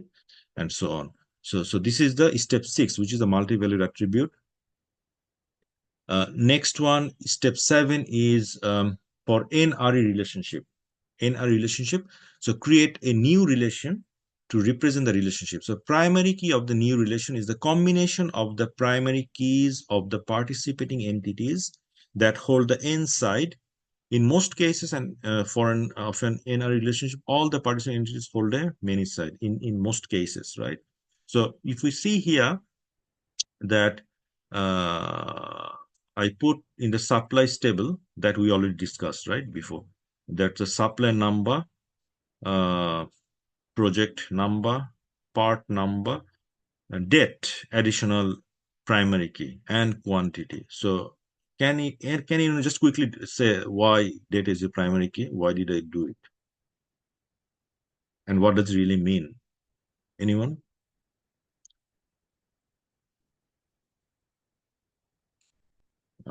So that Because really when, mean. sorry, in Please go terms on. of the datas, Mhm. when you want to have all the numbers of like let's say this month how many projects we have done, so Yes. that is basically related to that date It's key. every day, Yeah, same every day. software, So and that can you be can so this track. table will Nice. grow kind of forever kind of thing, right? And so on. Good. So that is one. So this is the final table. So when you map, and that is the finish, right? That is the finishing step. That now that tables are representing the diagrams and so on. Okay. So next lecture is the EER modeling. Just a quick break, right? 5 minutes break straight. Okay. I'll be back in 5 minutes. Hang on, well, I've got a Okay. question. Yep. Go back to that one slide back, please. Yep. I think this was okay. Sorry. The slide 10. Yeah. I'm just going. Okay. So this one. Yeah, so if you make date a primary key, Mm-hmm. then you can't have more than one entry in that table which has the same date. Correct. You're So absolutely right. you can't have more than one supply of a part on Yes. any one date. Correct. That doesn't make any sense. So yeah, absolutely right. So then what we can do is that we can make a timestamp here, Okay. right? Time of the day, or that is possible. Otherwise, what you said is at 100% right. We have to accumulate all the orders on a day, and we have to put only one entry, Yeah, which that's means that if our database have that feature, we can't do anything more than one entry for the day. So that's the idea, right? So if we want to change, we can give the decision that then what attribute we need to put more, and so on, and so even in this case, if we don't want to change that, we can put another ID, right? yeah, that's right. Yeah, Yeah. that's why. Correct. Yeah, absolutely. Yeah, excellent point. Okay, just a 5 minutes break. I'll be back.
Okay, so welcome back. So this is the third part, and really one of the most important part.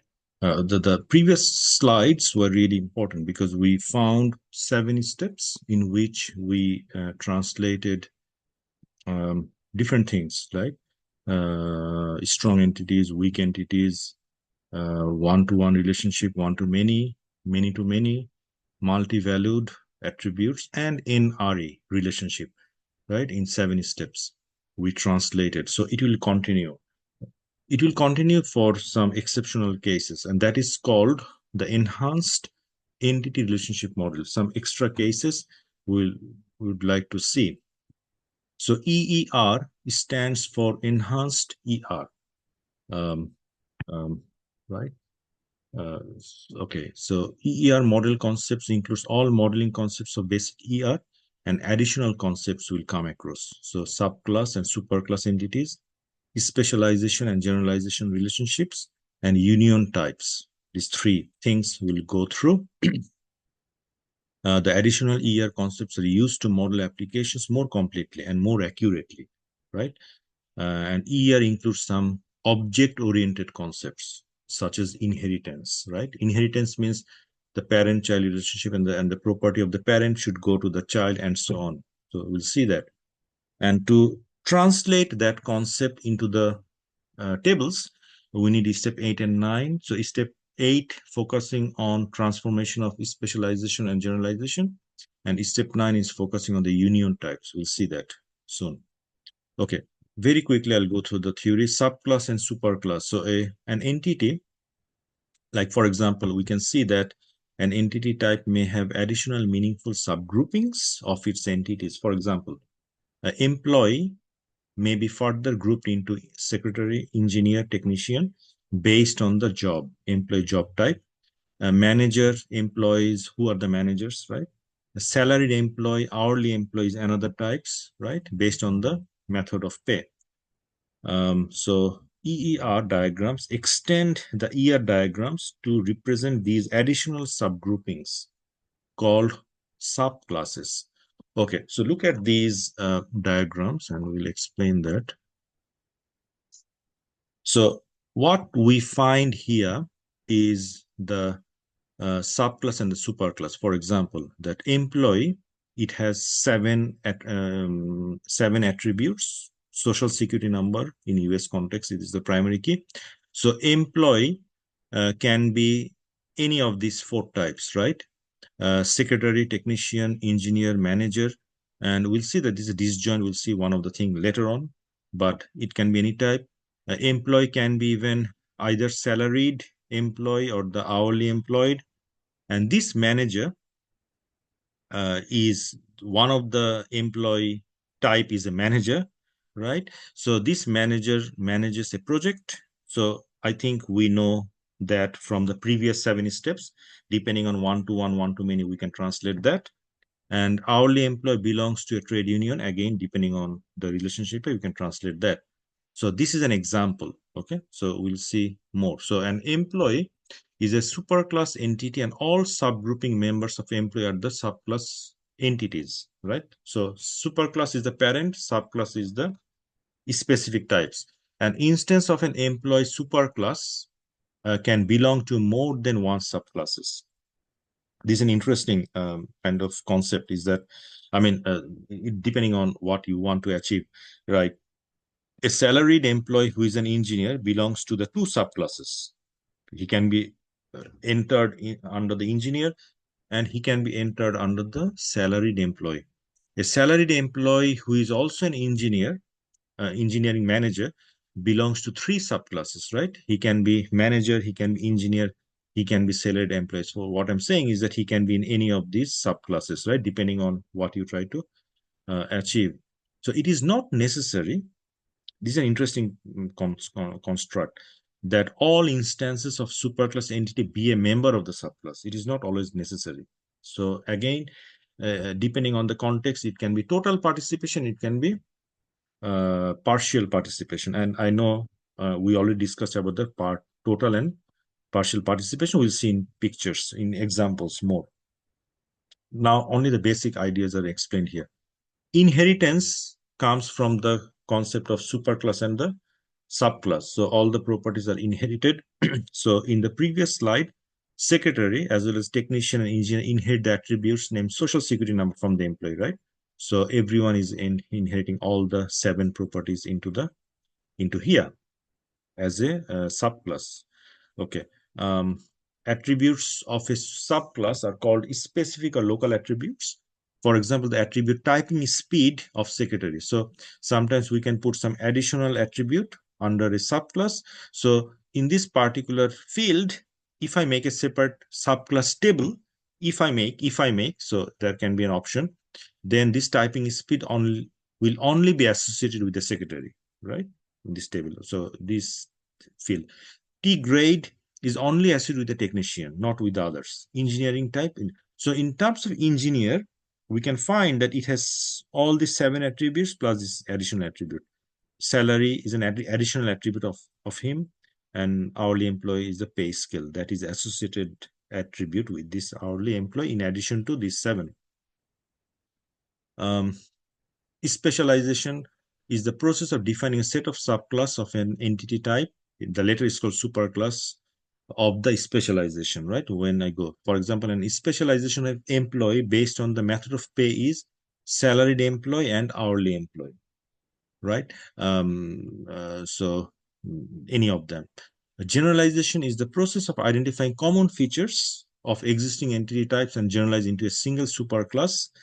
So in here actually see that. So now a defining attribute. So we are actually defining defining specialization or the generalization with a defining attribute. So if all subclasses in any specialization have their membership condition on the same attribute of the superclass, the specialization is called attribute defined specialization.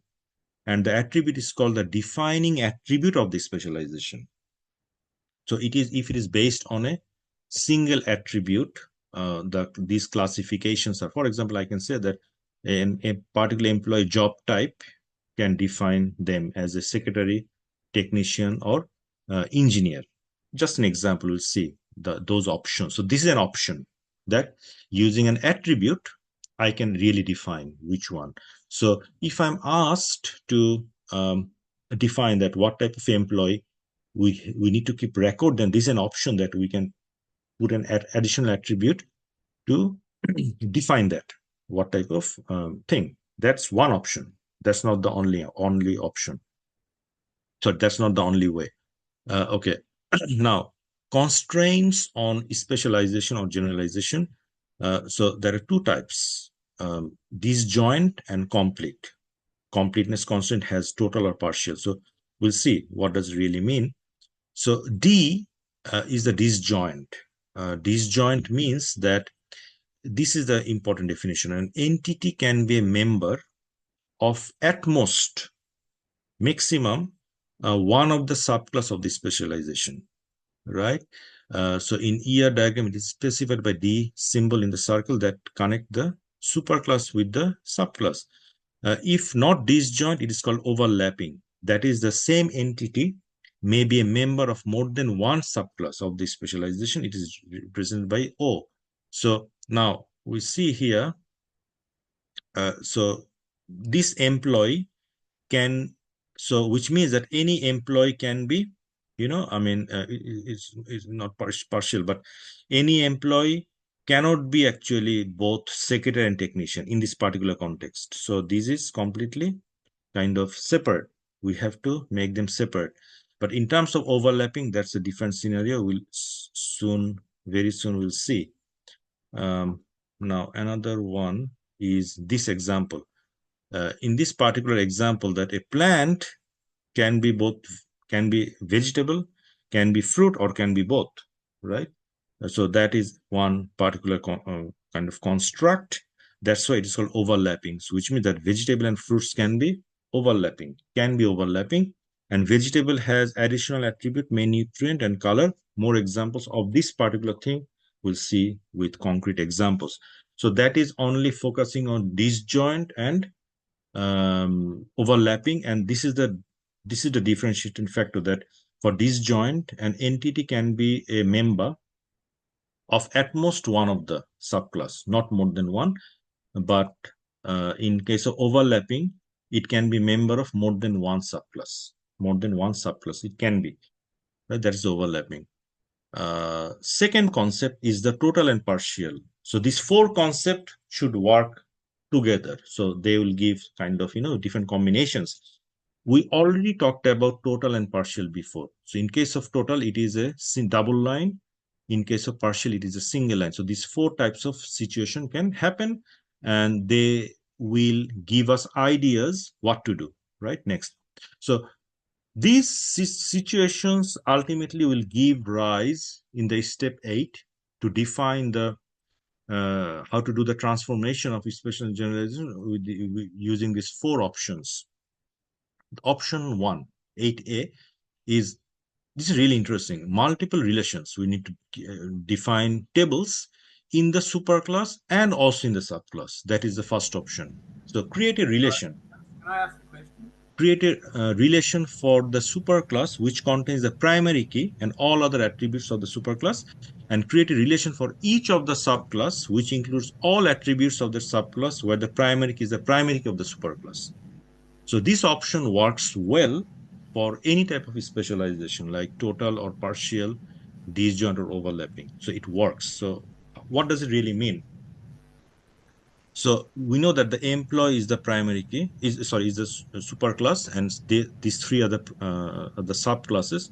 So in the employee, I need to make the employee table, the superclass table. This is the primary key of the employee table, and that will come here as a primary key as well, right? In secretary, and this is the additional attribute only relevant to the secretary, and T grade only as with the technician, and it's only as with the engineer.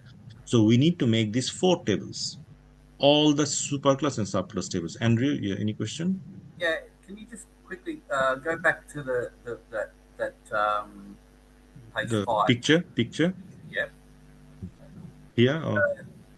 Just talking about whether they can be keep going one more. Page 5.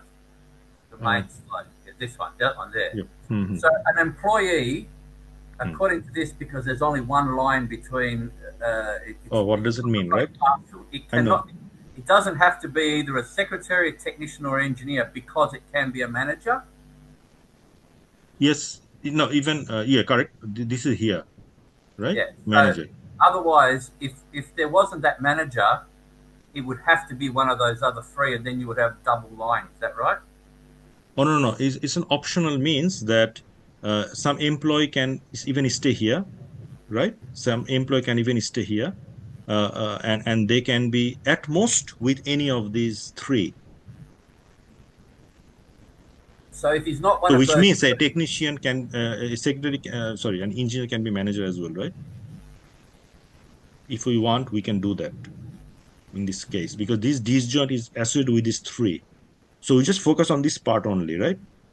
So if we focus on this part only, which means that this is a partial participation. So which means that some of the employee, we can keep it as an employee, but not any of these roles. Does it make sense?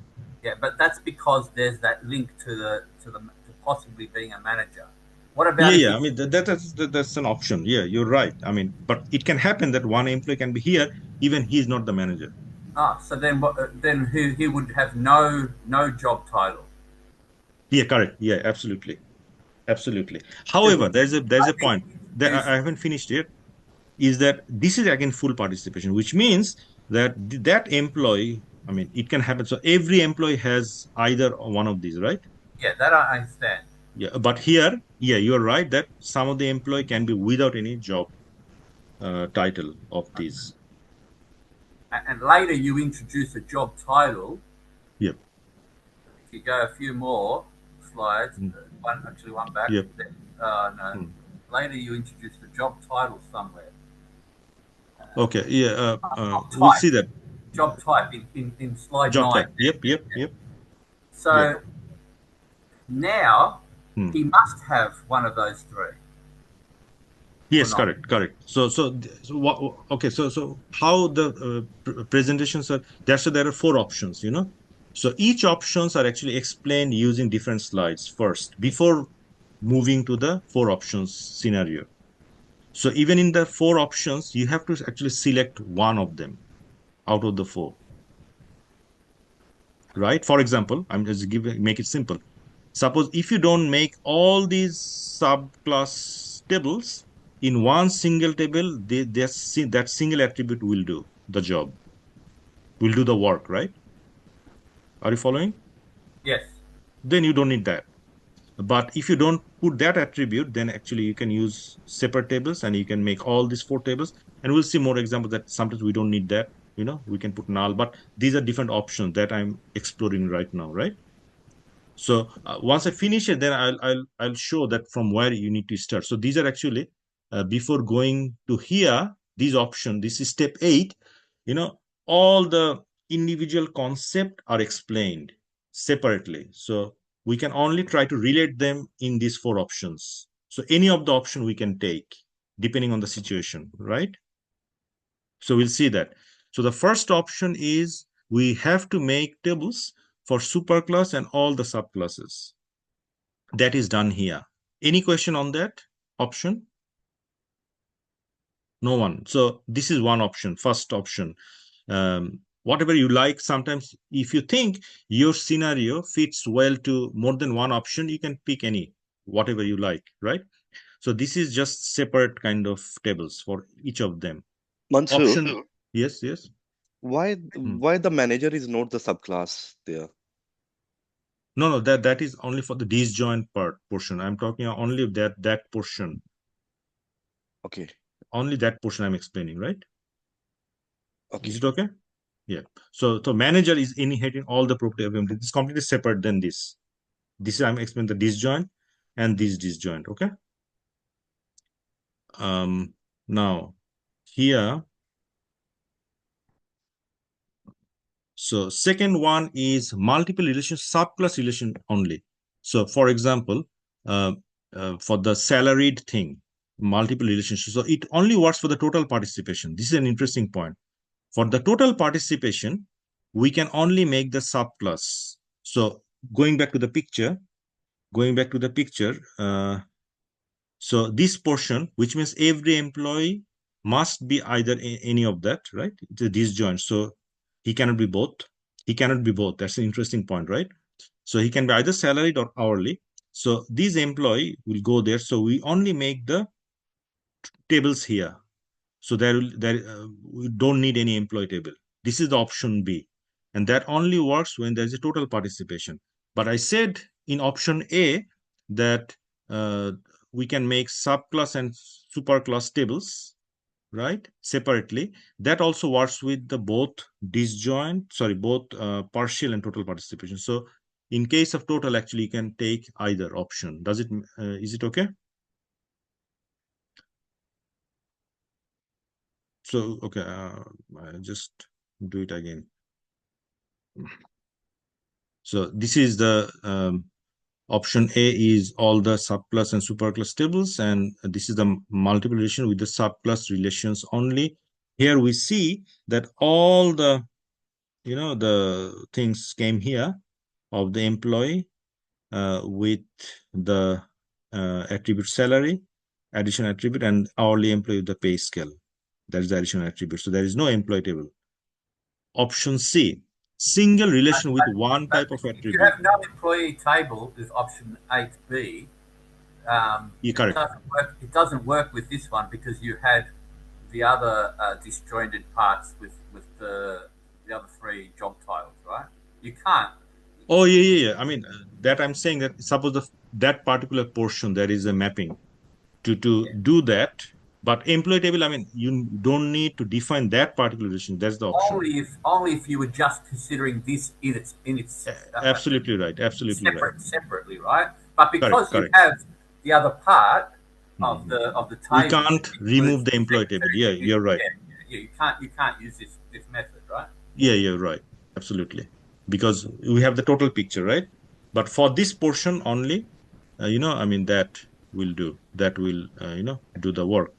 Now, so multiple relations, subclass relations only, single relation with one type of attribute. So create a single relation that has its attributes, all the attributes of the superclass plus attributes of type. So if you just look at an example, this is the example, right? So just only employee table, social security number, and all these. So the job type. So this is an interesting thing, is that the job type has all these three. It can be three. And typing speed, T grade, and engineer. This is interesting, that typing speed is associated with only the technician. T grade is associated with the so technician, typing is the secretary, engineer type is the engineer. So when I put an employee as a secretary, the other two should be null, and so on, right? So that single field can implement that. Option D, single relation with multiple type attributes. So that is actually the plant picture. This is an interesting example. If we look at the plant picture, that plant has these three attributes overlapping. So some vegetables are plant type, and fruits, it has 7. So I can make a plant table in which these 3 plus 4, 5, 6, 7. What is this 6 and 7? So I can put it as a table of Boolean attribute. Boolean means either true or false. That is called flag. That is also flag, right? So what does it really mean is that here the plant ID, species, and V flag. So if it is a vegetable, I can put it true. Then main nutrient, I need to fill it up. If it is not a fruit, I'll make it false, and it can be null. For some case, like it also lets you put a true flag for vegetable and for fruit, so you can be both a fruit and a vegetable. Absolutely. That I'm about to say, right? Yeah, but that's not right. Why not right? Well, give me an example of a plant that is both a fruit and a vegetable. Well, I mean, cucumber, tomato, that's an example. Are they both fruits and vegetables? Yep. Tomato. Yep. Yep. I don't think so. I think that they're one or the other. Well, I mean, then actually, I can't say anything on that. That's why it's so confusing, because the examples being used are not real examples. If something is blue, it's not red, or if it's red, it's not blue. But and same with a plant, it can be a fruit or it can be a vegetable, but it can't be both. So maybe you should have picked another example instead of fruit and vegetable. Maybe you should have picked. Well, I mean, that's okay. I mean, it's a difference of opinion, right? But I agree that tomato and cucumber is an example of both of the plants. But if you can find another example, so it's not a point of the example. It's a point matter of, if I try to explain the. Can I? Maybe it is can be an example. No, actually, we actually, overrun the time. But what I'm trying to say is that the main point is that if I want to put something with both property, the overlapping property, this is the way to do it. That is the main point. Does it make sense? Yeah, it makes sense. But the problem is that if we go back and look if we forget today, we come back to it, and then we look at this, and then I look at fruit and vegetable, I'll look at that and think, oh, I can't be both a fruit and a vegetable, and therefore I may make a mistake. No, that's okay. Actually, I verified that example from the AI tool. I may be wrong. It may be wrong. AI tool can be wrong, right? I mean, but that's well, I mean, Okay. So I think I just got that from the AI tool, right? That example of tomato and cucumber. That's why I just told it here. Just aligning with this particular example. Anyway, I think these 4 options, I think a lot of things are here, but when these 4 options are here, we can go for, because once we go for the exercises, then actually we can translate, we can pick which one is suitable for us, and we can go forward. Union types is another type of very important type, which means that in general, I mean, there is only one superclass and there are multiple subclasses, right? So yeah, Greg gave a good example. Okay, anyway, so so these are sometimes it can happen that you have multiple superclasses. Now, in object-oriented concept, I mean, that's not the debates on that. But suppose the owner of a car, of a vehicle, he can be a person type, bank type, or company type. Any one of these. So these properties, attributes are completely different.